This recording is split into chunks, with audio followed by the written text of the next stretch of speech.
Berjumpa kembali dengan saya Ida Putri, calon guru penggerak angkatan 8 dari SD Negeri 9 Merah Mulia, Kabupaten Aceh Utara. Kali ini saya tidak sendiri, saya ditemani oleh Bapak Julfikar. Beliau adalah guru kelas di SD Negeri 9 Merah Mulia. Assalamualaikum Pak. Waalaikumsalam Bu. Bagaimana kabarnya hari ini Pak? Alhamdulillah sehat Bu. Alhamdulillah ya Pak ya. Iya, Hari Bu. ini kita akan adakan percakapan pra-observasi ya Pak ya. Iya Bu. Sebelum nanti saya akan amati jalannya proses pembelajaran yang Bapak lakukan di dalam kelas. Baik Bu. Atau sebelum saya melakukan proses supervisi kelas, adapun tujuan dilakukan supervisi adalah untuk mengetahui dan juga mengevaluasi jalannya proses pembelajaran yang Bapak lakukan. Baik Bu. Dan kenapa kita hari ini lakukan percakapan observasi sebagai persiapan awal sebelum nanti Bapak melakukan kegiatan pembelajaran agar lebih siap dan lebih percaya diri sehingga memberikan pembelajaran yang terbaik bagi murid itu. Iya baik Bu. Ada beberapa pertanyaan yang akan saya sampaikan kepada Bapak. Yang pertama berkaitan dengan tujuan pembelajaran. Kira-kira apa tujuan pembelajaran yang ingin Bapak capai? Berdasarkan rencana pembelajaran yang saya tuliskan di sini ada 3 Ibu. Yang pertama, peserta didik mampu menguraikan hasil talaah terhadap struktur teks laporan hasil observasi berupa buku pengetahuan yang dibaca atau diperdengarkan dengan cermat. Kemudian yang kedua, peserta didik mampu menelaah prinsip penggunaan kata, kalimat, paragraf pada teks laporan hasil observasi yang berupa buku pengetahuan yang dibacakan atau diperdengarkan dengan cermat. Kemudian yang ketiga Bu, peserta didik menulis rangkuman teks laporan hasil observasi dengan memperhatikan pilihan kata, kelengkapan struktur, dan kaidah penggunaan kata, kalimat, tanda baca, ejaan dengan tepat Bu. Nah, begitu. Baiklah. Baik, jadi ada 3 tujuan pembelajaran yang ingin Bapak capai ya. Iya Bu. Nah, bagaimana dengan area pengembangan yang ingin Bapak capai atau ingin Bapak lakukan observasi? Baik Bu, untuk area pengembangan mungkin saya menggunakan 2, yaitu yang pertama pengetahuan dan juga keterampilan Ibu ya. Yang pertama pengetahuan, yaitu siswa menguraikan hasil telaah terhadap struktur teks laporan hasil observasi. Kemudian yang kedua di area keterampilan, yaitu menulis rangkuman menulis kata, kalimat yang ada pada teks laporan hasil observasi. Baiklah Pak, jadi area pengembangannya adalah bagian aspek pengetahuan dan juga aspek keterampilan pada siswa, gitu ya Pak ya? Iya Bu.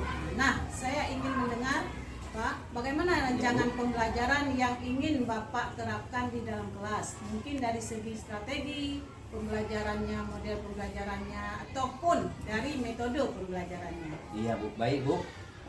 Untuk strategi yang saya gunakan adalah pembelajaran berdiferensiasi berdasarkan kesiapan siswa yang diintegrasikan dengan pembelajaran sosial dan emosional.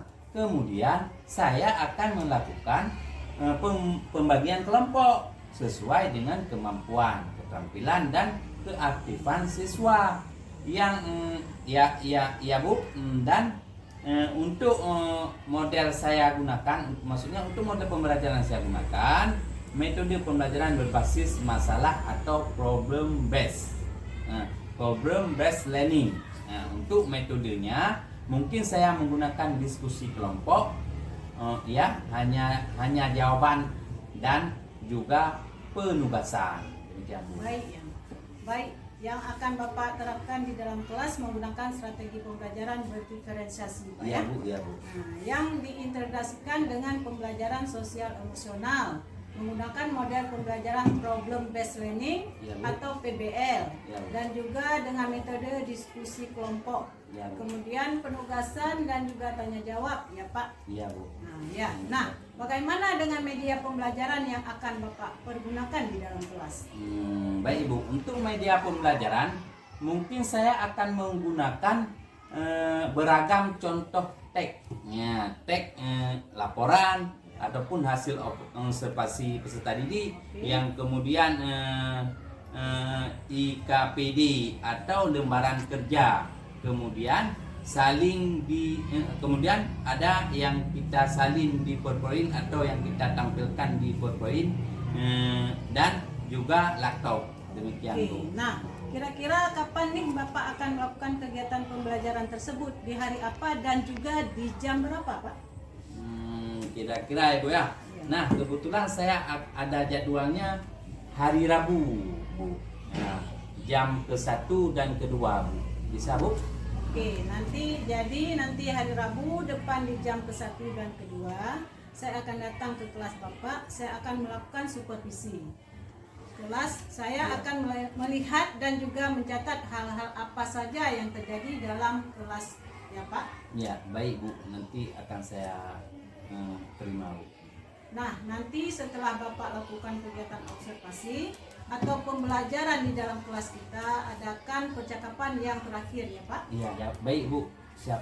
Yaitu percakapan pasca observasi, yang nanti akan didampingi juga oleh pengajar praktik. Sebelum kita akhiri, kira-kira apa yang Bapak dapatkan dari hasil percakapan hari ini, Pak?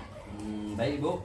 Saya mungkin mendapatkan gambaran media apa yang akan saya gunakan nanti, kemudian waktu saya memaparkan materi, adapun media apa yang saya gunakan nanti, itu sesudah saya persiapkan dari sekarang. Mungkin ya saya saya memiliki gambaran dari percakapan yang kita lakukan hari ini, Bu. Baik, terima kasih Bapak atas waktunya dan sudah bersedia berbincang-bincang dengan saya. Di percakapan pra-observasi sampai bertemu di kegiatan observasi kelas hari Rabu depan, ya Pak. Baik Bu. Kemudian percakapan kita hari ini sampai bertemu di kegiatan observasi kelas dan juga percakapan pasca observasi. Wassalamualaikum warahmatullahi wabarakatuh. Waalaikumsalam warahmatullahi wabarakatuh. Terima kasih Pak J. Bikar.